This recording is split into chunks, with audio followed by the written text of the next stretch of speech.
Baik, Assalamualaikum warahmatullahi wabarakatuh. Selamat siang, salam sejahtera bagi kita semua.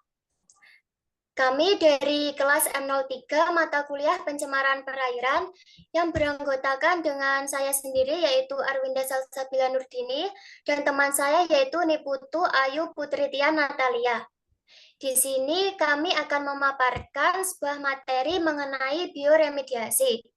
Untuk topik bahasan mengenai materi bioremediasi, kita mengambil pemaparan mengenai definisi dari bioremediasi, kriteria dan faktor yang mempengaruhi bioremediasi, teknologi bioremediasi, strategi bioremediasi, penerapan dalam bioremediasi, dan prospek dari bioremediasi itu sendiri. Baik, selanjutnya yaitu mengenai pemaparan definisi dari bioremediasi. Baik, bioremediasi merupakan proses pengolahan cemaran limbah atau polutan dengan bantuan makhluk hidup. Tujuan dari bioremediasi ini yaitu guna menurunkan kadar polutan dan memperbaiki kondisi kualitas di suatu lingkungan. Di dalam bioremediasi, kita menggunakan atau memanfaatkan peran serta dari agen bioremediasi atau biasa disebut dengan bioremediator. Bioremediator sendiri dapat dikelompokkan dari kelompok mikroorganisme dan kelompok tanaman akuatik.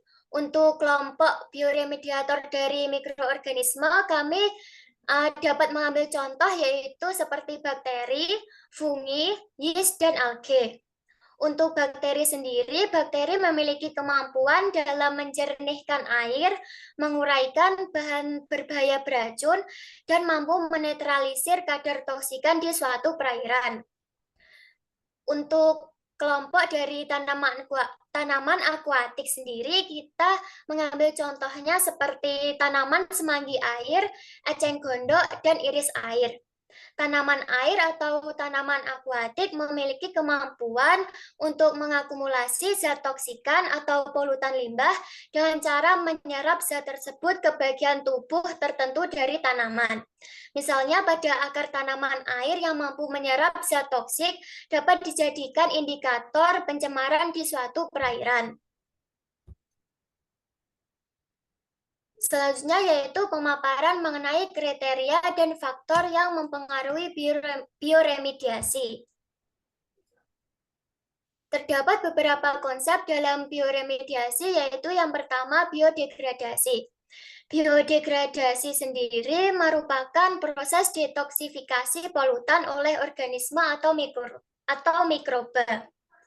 Pendegradasian senyawa hidrokarbon oleh mikroba atau organisme dapat dilakukan dengan cara biodegradasi sempurna dan biodegradasi tidak sempurna. Yang kedua yaitu mineralisasi yang merupakan konversi kontaminan organik menjadi penyusun anorganiknya oleh mikroba. Dalam mineralisasi meliputi oksidasi dari senyawa hidrokarbon menjadi karbon dioksida dan air yang nantinya dapat digunakan untuk pertumbuhan sel mikroba.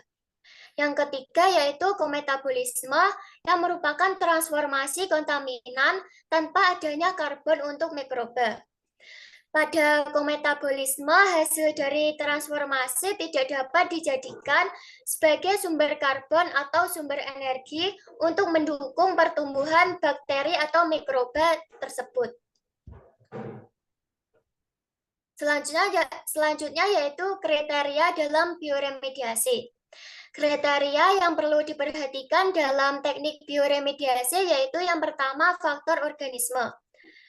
Organisme atau mikroba yang digunakan dalam bioremediasi harus memiliki kemampuan metabolisme di mana organisme tersebut dapat menguraikan toksikan atau polutan dalam waktu yang cepat. Yang kedua yaitu kontaminan.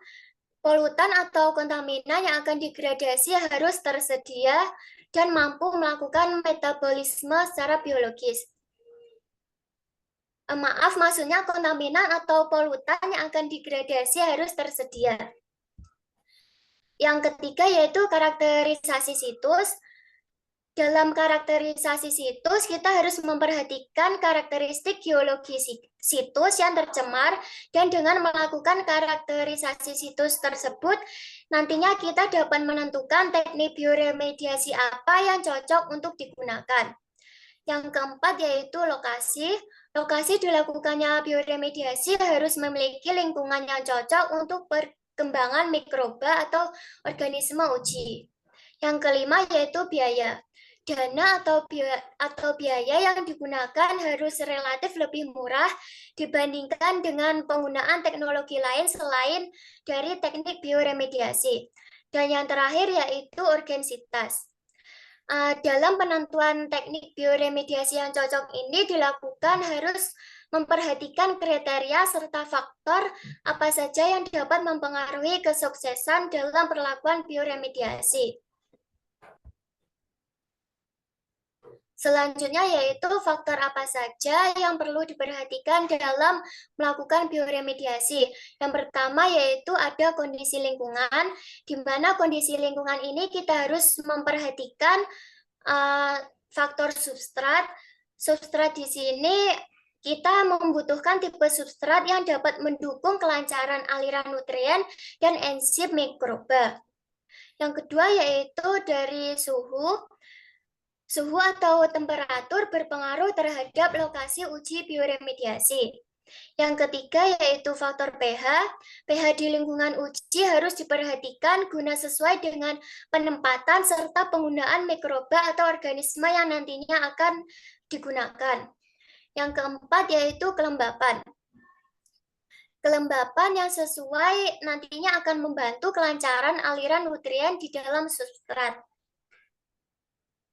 Yang kelima yaitu konsentrasi oksigen, di mana dalam proses bioremediasi katabolisme senyawa hidrokarbon oleh bakteri akan membutuhkan peran dan ketersediaan oksigen.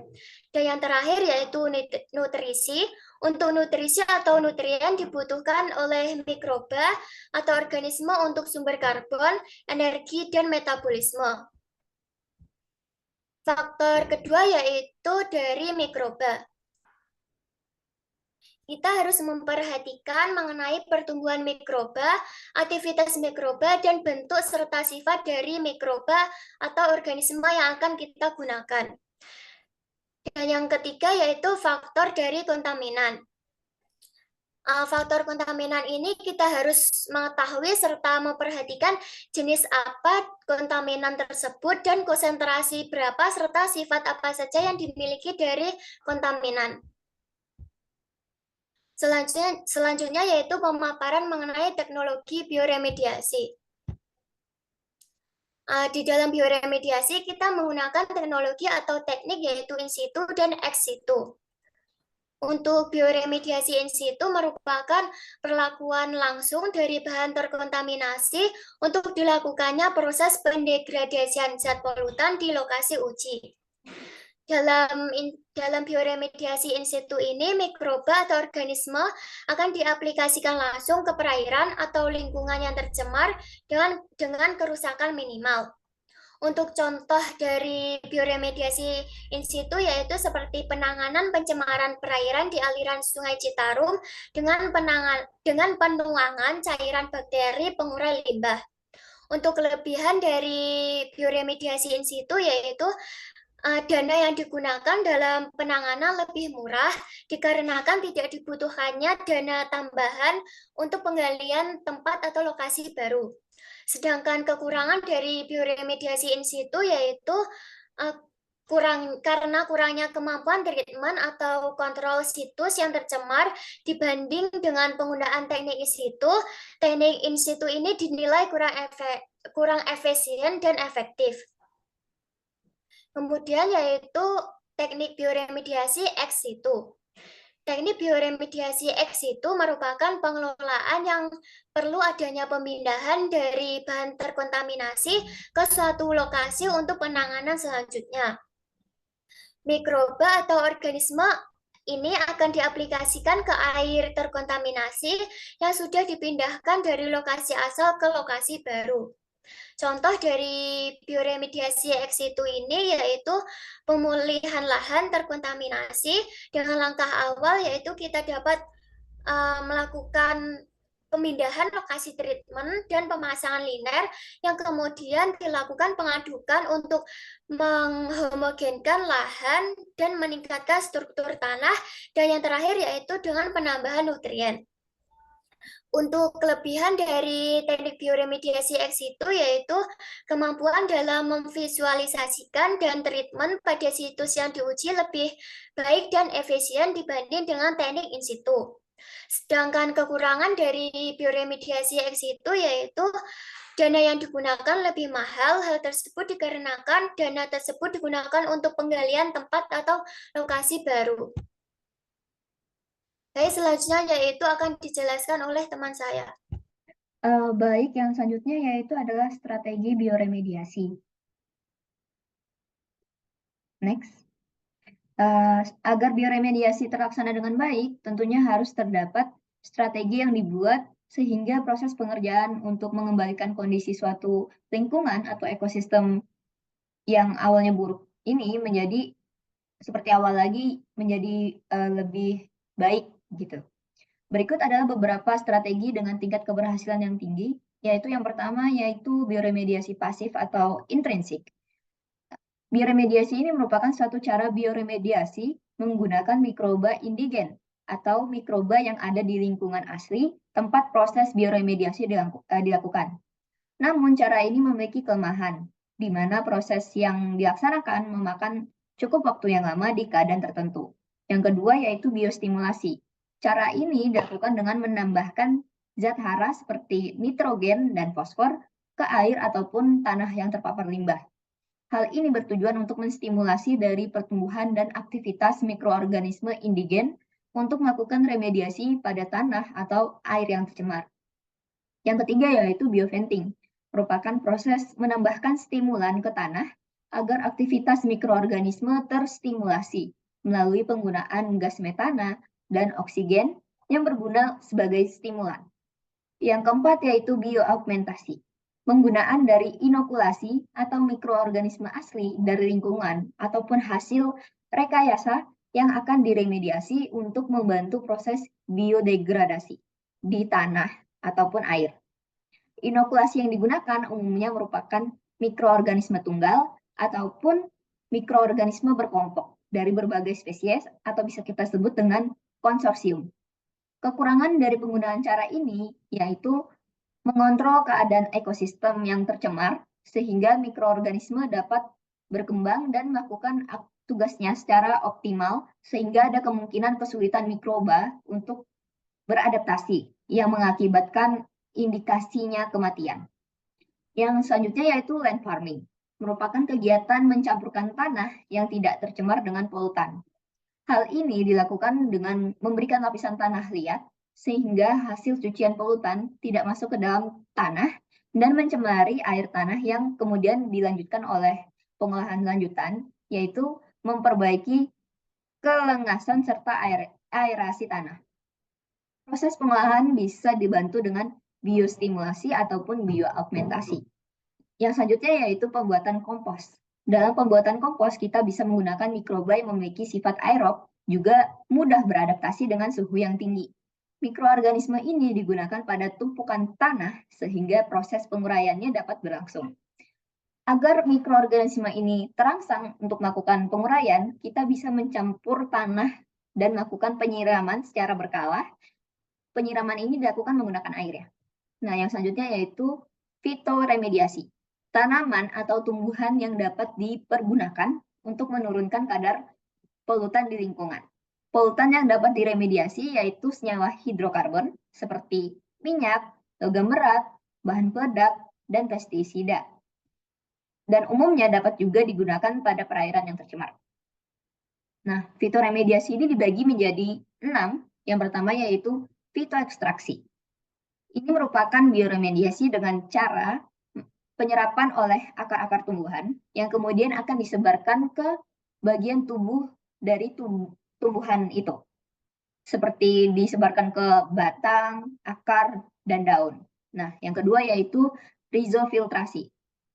Ini seperti namanya ya, rhizoid itu kan artinya akar, sehingga hal ini berarti merupakan suatu proses filtrasi yang dilakukan oleh bagian dari tubuh tumbuhan menggunakan akar.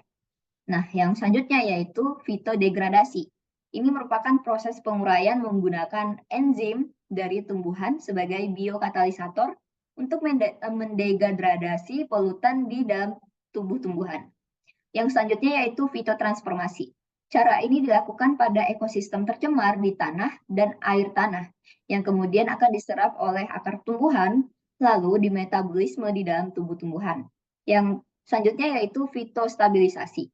Ini merupakan salah satu proses dari fitoremediasi dengan memproduksi senyawa kimia di akar tumbuhan, atau bisa kita sebut dengan rhizosfer, yang kemudian akan dimetabolisme di dalam tubuh tumbuhan. Yang selanjutnya yaitu fitovolatisasi.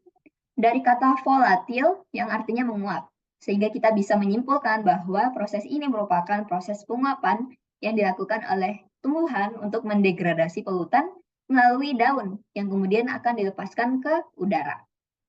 Next. Yang selanjutnya yaitu penerapan bakteri indigen pengurai limbah untuk remediasi limbah domestik. Next.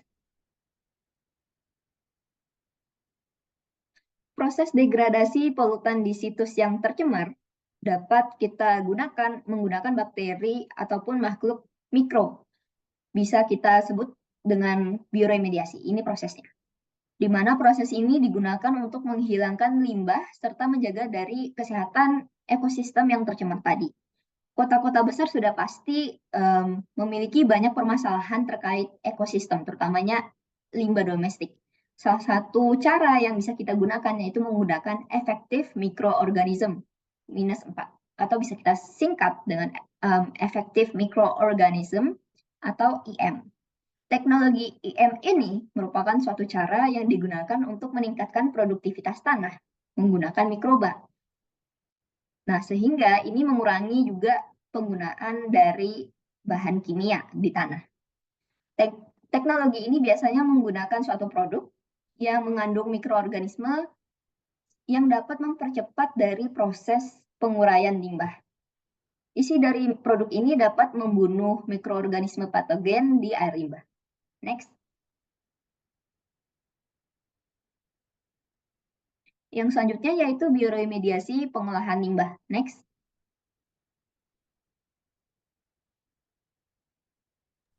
Baik, yang pertama yaitu pengelolaan atau pengolahan limbah dari logam berat. Penanganan pencemaran dari limbah logam berat dapat dilakukan dengan teknik fitoremediasi.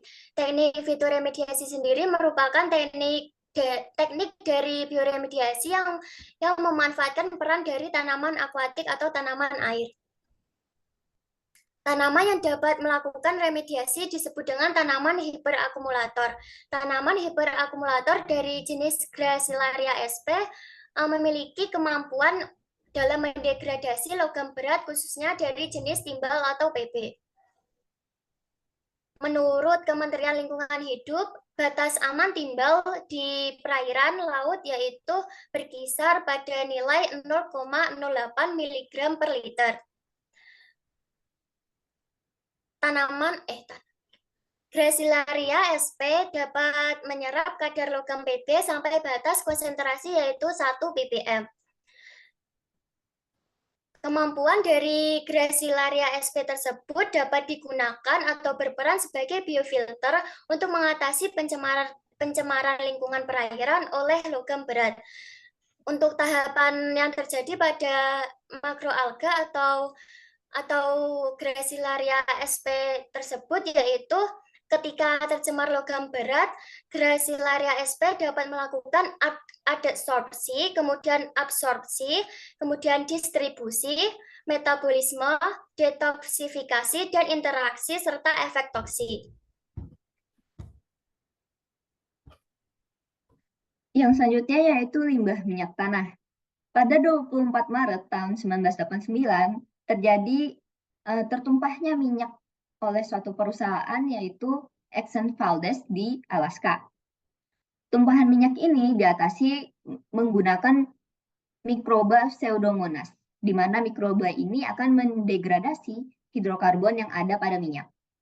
Proses bioremediasi ini dilakukan oleh US EPA atau United States Environmental Protection Agency.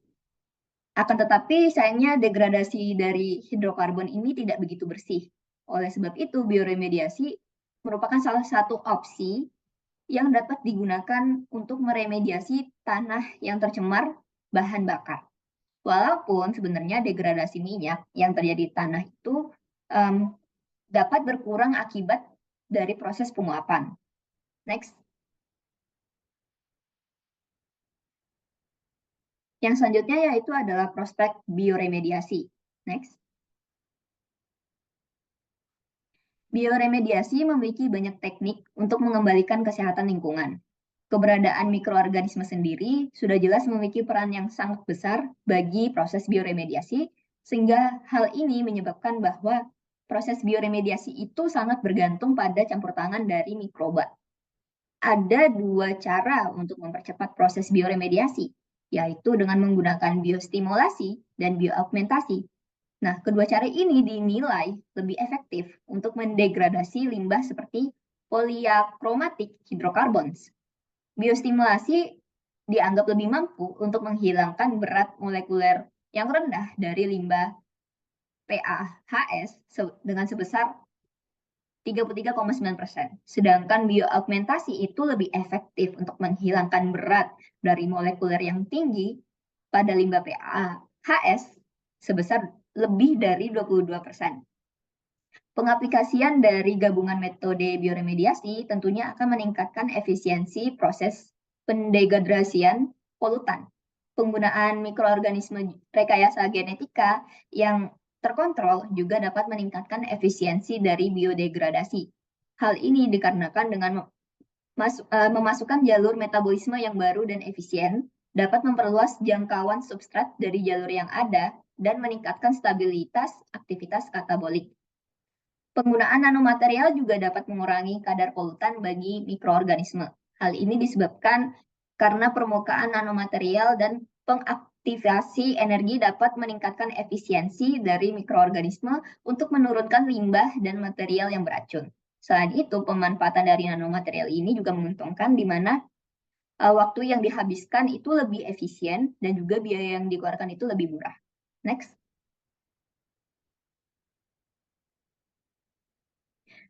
Kesimpulan dari presentasi ini yaitu penggunaan dari organisme untuk menghilangkan suatu polutan pada suatu ekosistem disebut dengan bioremediasi.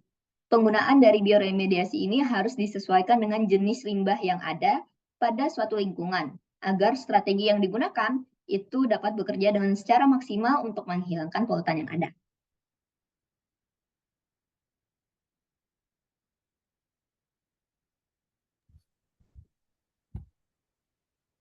Berikut merupakan beberapa referensi yang kelompok kami gunakan dalam pembuatan serta pemaparan materi mengenai bioremediasi. Sekian pemaparan materi mengenai bioremediasi yang dapat kami sampaikan. Kurang lebihnya kami mohon maaf. Sekian dan terima kasih. Wassalamualaikum warahmatullahi wabarakatuh.